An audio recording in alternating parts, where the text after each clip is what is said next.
Thomas Tuchel is facing the biggest crisis of his England tenure, and it didn't come from a pitch. It came from the palace. King Charles III allegedly called England's football a disgrace, and the words have fractured the dressing room into three warring camps less than 2 months before the World Cup qualifiers kick off. It wasn't just a private opinion. It wasn't a misunderstanding. It wasn't the tabloids running wild with half-truths. This is serious. Nothing like this has ever happened this close to a tournament window.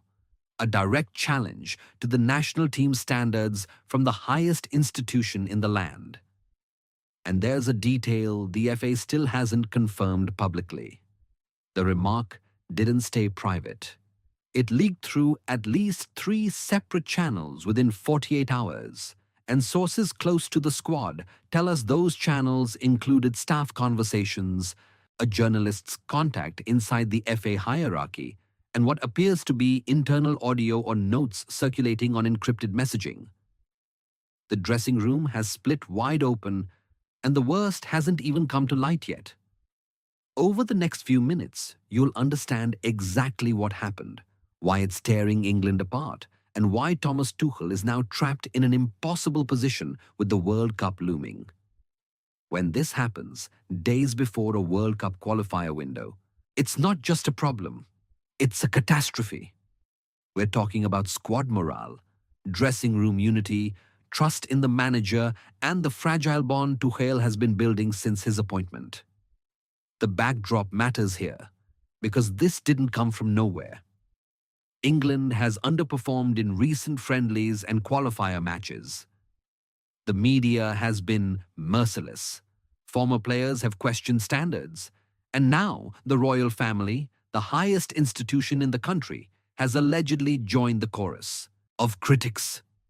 The timing is explosive. Tuchel is already under pressure to prove his appointment was the right call, and now he's facing something no manager should have to navigate: external institutional pressure weaponized against squad morale. And the behind the scenes of this is worse than it looks. Monday morning at St. George's Park. That's where it all came to a head. The training ground was tense before Tuchel even arrived, because word had already spread through the squad. Players knew what was coming.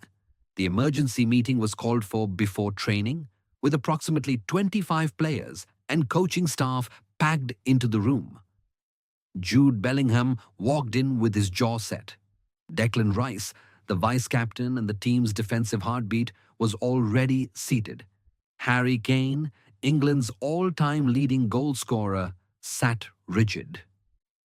Jordan Pickford, the captain, looked between his teammates and the manager. Thomas Tuchel stood at the front and addressed the group directly. He didn't deny the remark. He reframed it. According to sources close to the meeting, Tuchel told his squad that scrutiny comes with representing England. Scrutiny from all levels, including the highest. That the team's response would be on the pitch, not in the media. That unity was non-negotiable. Then came the silence. The kind of dressing room silence that tells you everything. Declan Rice nodded visibly. Jude Bellingham's face remained neutral, his eyes locked forward. An unnamed senior player reportedly muttered agreement, but another player turned away and started checking his phone. The message wasn't received the same way by everyone. Tuchel closed the meeting without allowing floor debate. The squad dispersed, and within minutes, messages were circulating in the WhatsApp group. The tension remained unresolved. The thing is, this didn't start with a single remark. The pressure had been building for months. England's recent form has been patchy. The competitive standard has dipped compared to the golden era. Declan Rice and the older guard, John Stones, Harry Kane, have felt the weight of that criticism. They see it as external validation that change is needed, that the team must step up.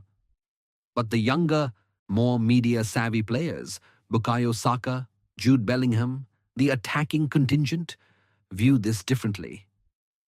They see a dressing room under immense pressure already. They feel that external figures, however senior, do not dictate internal morale.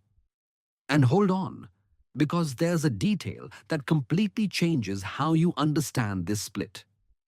According to unconfirmed reports circulating within the FA, an unnamed Buckingham Palace advisor has suggested that King Charles's remark may have been taken out of context, that it was possibly referring to infrastructure, youth development, and long-term standards, not a direct attack on the current squad's professionalism.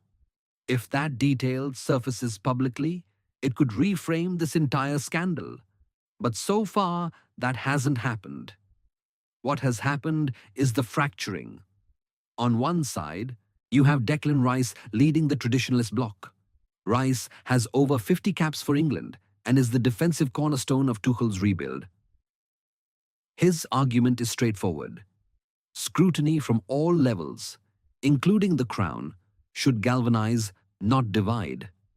Disunity now is the real disgrace. He's reportedly backed by John Stones, Mark Gahey, and elements of the defensive hierarchy who view external pressure as motivational fuel.